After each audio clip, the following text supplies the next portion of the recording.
Motherboard chosen is the Maximus 4 Gen Z Gen 3 from ASUS.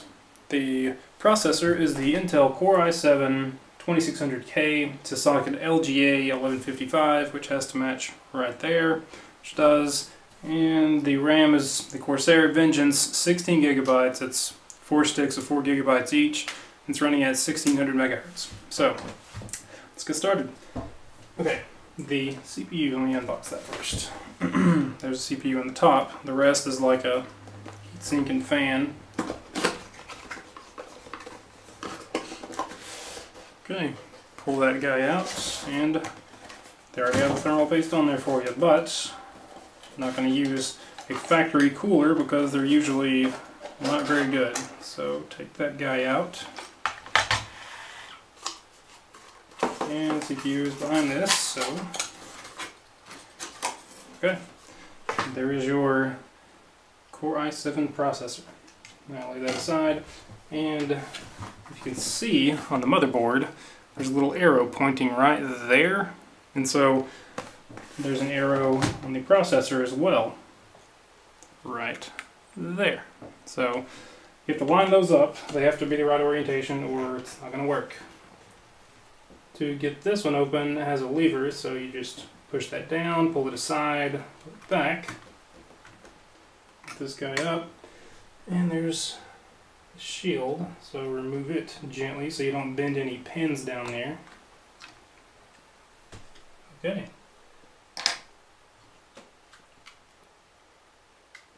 Open this guy up without messing it up. Okay, make sure you wash your hands and make sure there's no static inside your body. Touch something metal to get rid of it. Okay, and don't touch the bottom. There's the bottom. Now line up where the arrow is. It is in there. Put this guy down.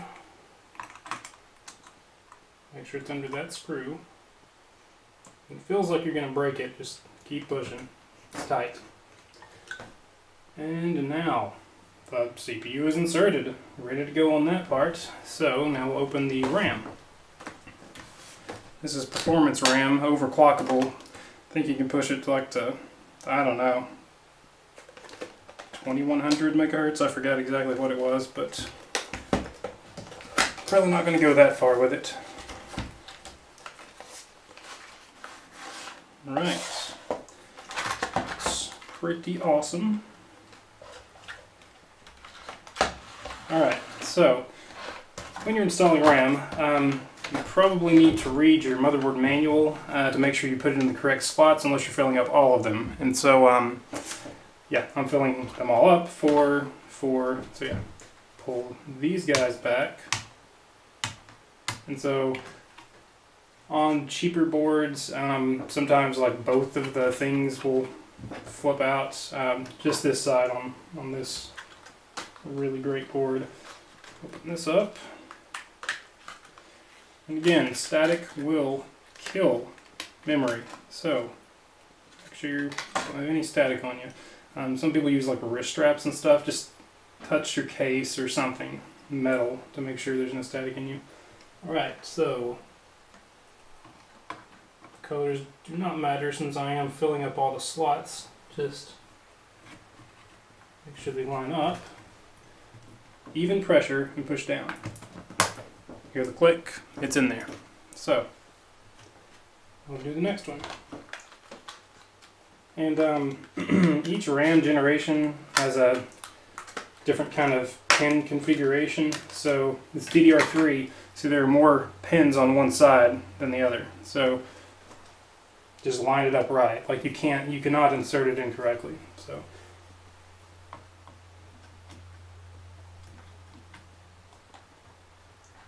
trying to get it in there. Okay. Even pressure. There's the click.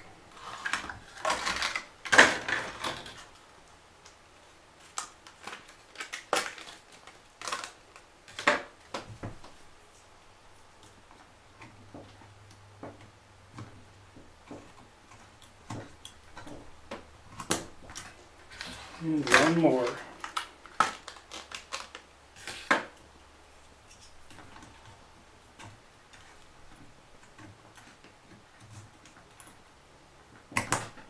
Okay, RAM is in there. Make sure all these guys back here are holding it down.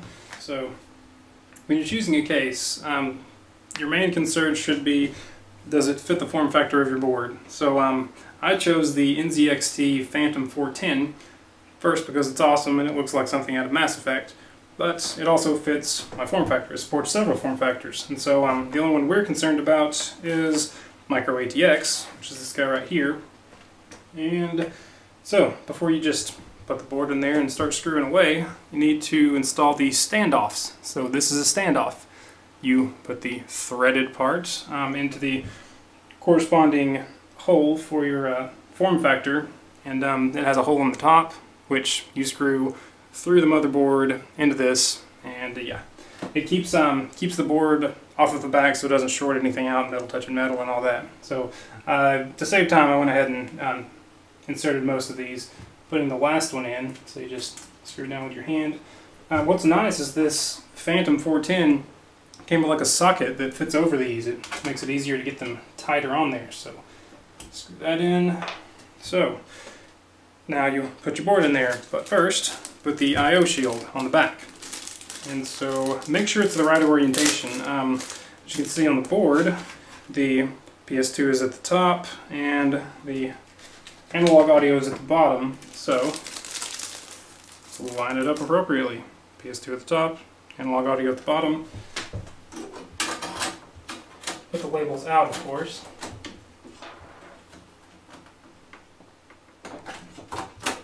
Sometimes it's difficult to get these in because I'm afraid I'm going to punch through there. Okay. It is secure.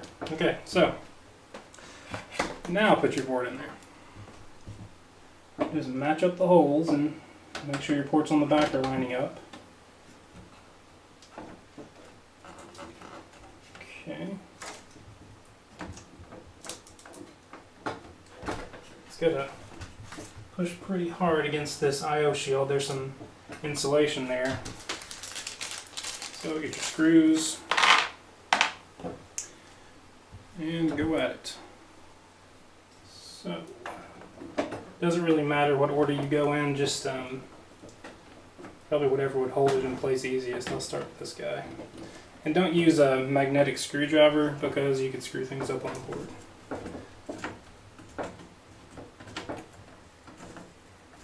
Okay, so get these guys in here. I'm not going to waste your time by doing that, so that's pretty much it. Screw in where you put the standoffs and you have mounted your board. I installed a fan on the bottom.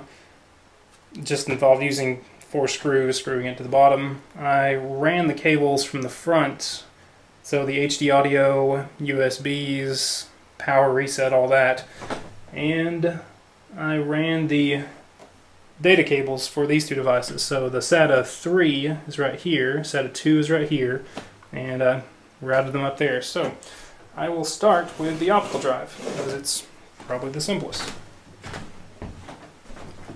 And each case manufacturer has their own way of doing this. Sometimes you mount optical drives with screws. A lot of times they have these custom things now. So let's flip that over. For this one, you pull the logo forward and push in. And I'm going to mount it in the top one. So push the side, opens up the front, and they make it real easy to take these out. Sometimes they're difficult, so just pull and you're good. So simply insert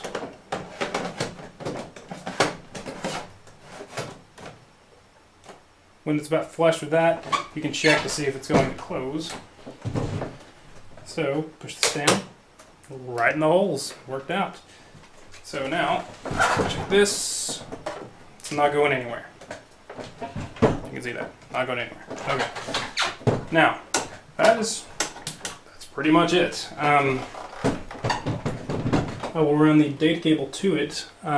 Here is the SATA 2. Plug it into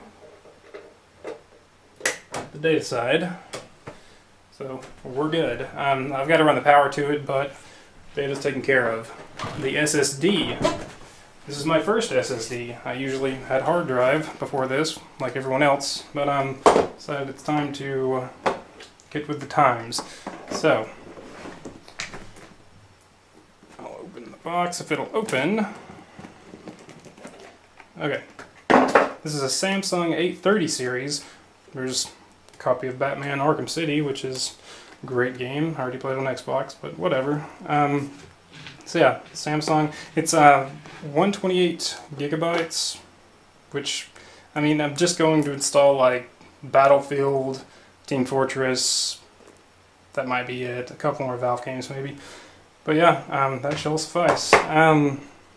They mount with 4 little screws down here. Notice they are way smaller than standard hard drives. So, let me flip this guy around. A lot of times on cases, the hard drives mount from this direction. They actually turn it around on this one. So, I'll just pull one. I routed the cord down here. This is the SATA 3. So I'll just pull out the top one. It doesn't really matter wherever you want to place it if you're only doing one. And this has mounting holes for SSDs, which is really nice. So, the bottom of this, they provide you with like conversion things for 3-inch, but you don't need it for this case, which is really nice. Comes with cable, power, data. Here are the screws.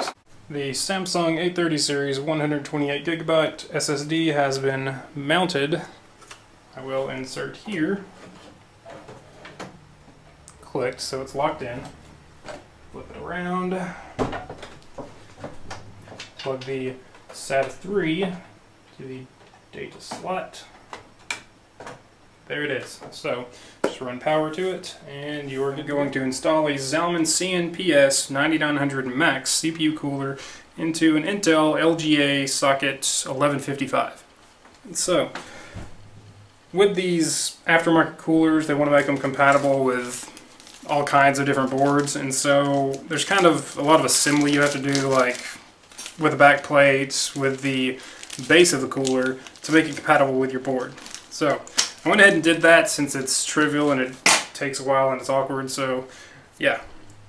Now I'm ready to apply the thermal paste, or thermal grease as they call it on this, to the CPU and mount the cooler. So you just pull this guy off, apply just a little bit right in the center. Kind of hard to push out. Okay. So, doesn't look like a lot, but it gets like smushed down so hard that it's going to spread out. Now, cover that guy back up, and we're ready to mount the actual cooler. So, I applied the back plate already because of all that assembly I was talking about. You've got to watch the airflow with these things. The small fins are the front, large fins are the back, so since it's blowing air that way, this fan back here, since it's sucking out, they're going to work together to cool the PC. You don't want it fighting the airflow by mounting it backwards or something. So you need to set it down, try to get it evenly above those screws. Alright, now you'll need to screw it in. It's nice of Zalman to do this. Previously, they use screws, and it's really awkward to get like screwdrivers in there because it's huge. They have this Allen wrench and these little Allen wrench screw things, so it should be easier. Doesn't mean it's going to be easy, so I'm not going to do that on film because it's probably going to take a few minutes. Okay, I got all the screws turning, so yeah. It's really annoying. I found out the end of this thing is magnetic, so like don't touch the RAM or anything, but yeah, that helped out in getting this in this tight space. Yeah, just screw them down. Try to apply the pressure evenly, so I'm going opposite sides here. Make sure this guy is down like a lot of these things exceed the weight limit for coolers. The boards will have a weight limit for coolers. I've never had one break on me, but I've had a friend I built a computer for. He dropped his case and this kind of ripped off and ripped the processor out. And that was bad, but whatever. Just make sure it's on there real good. Don't drop your computer. Okay. Set this guy up, make sure it's good. We are good. I'll flip it over actually and show you the back plate. So I had to assemble this. There were 4 like receiver bolts that I had to slide in here, slide this plastic thing over there to hold the bolt in. And yeah, I had to make sure these holes lined up. So that's the 1155 and 1156. These others are for AMDs and other Intel like 775. They go back to Pentium 4s and stuff like that, but whatever. Also, I'll show you the top of the case. This is an awesome case. There's the USB 3.0s, a couple of 2.0s. This is a fan controller. It had several fan power cables here, like receivers. So you can add a lot of fans to this. I just added that one in the bottom, but you can add several fans, and this controls them all. There's one power, which is this guy hanging out. So when you install the power supply, run the power to this. This controller should control everything hooked up to all of these. And so I've got these extra ones. These guys will be a part of that. It's really cool. I like this case a lot so far, but we'll see if it works. I'm going to install the power supply. Going with a Corsair Gaming Series GS 800 watt power supply. That's kind of a future-proofing thing for any 12-inch video card or so I want to put in here. Also, yeah, with this case, this tray, these are removable. That is like so great. That means my cards will never not fit because they don't make cards that are 24 inches long. Oh yeah, so let's open this guy up.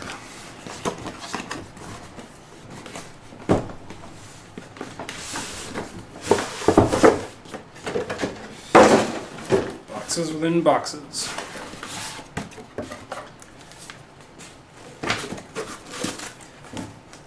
Right, there's the wall.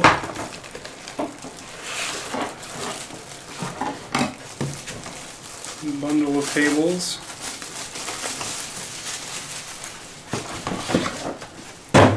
Alright. Very easy to mount power supplies. Takes 4 screws. Open up the little baggie.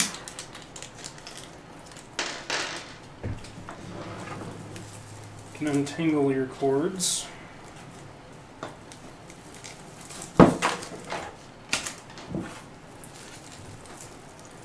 Alright, this case has an air vent in the bottom with a filter on it, so I am going to angle this guy down so it can suck the air in.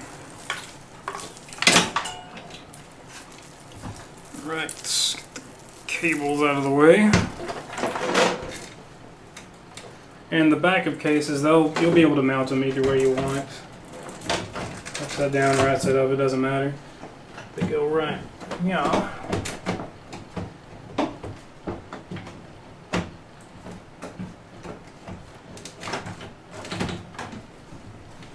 Normally it's easier than that. Okay, here we go. There it is. Okay. Now, simply screw it in.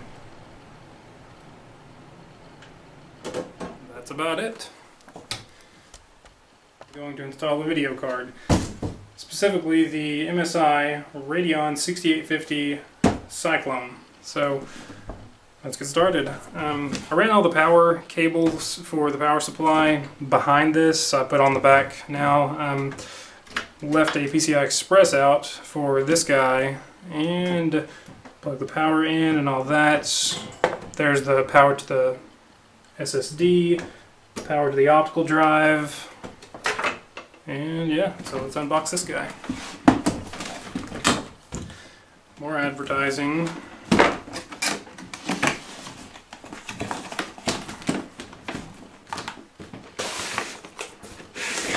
Alright. Normally it's in a wrapper and all, soundproof wrapper. I just kind of took this out of another PC. The box is for effect. I just keep the boxes. So let's see. Going to mount it in this top PCI Express 3. So yeah, it's a dual slot card, as are most of the powerful ones. So we'll have to clear out 2 of these.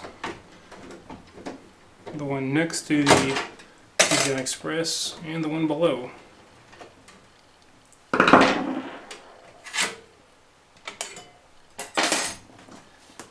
Okay, very easy to install video cards. Pretty much just line it up, push. There you go, it's installed. Screw these guys back in. Okay, so as you can see, there is a PCI Express power connector here. There could be multiple of those, 2 8s, 1 8, 1 6, 1 6, or none, depending on, you know, the graphics card you get. This one has 1 6, so use this guy, plug it in, make sure that clicks, locks into the top, manage the cable a bit. And so there you go. There's a functional PC. Now it's time to install Windows. So I got the Windows 7 64-bit, you know, kind of helps with the 16 gigabytes of RAM. It's the OEM version, so it's like $100. I recommend that if you don't need tech support, which I don't. And I will install Windows and make sure it works. The end. You can build a computer.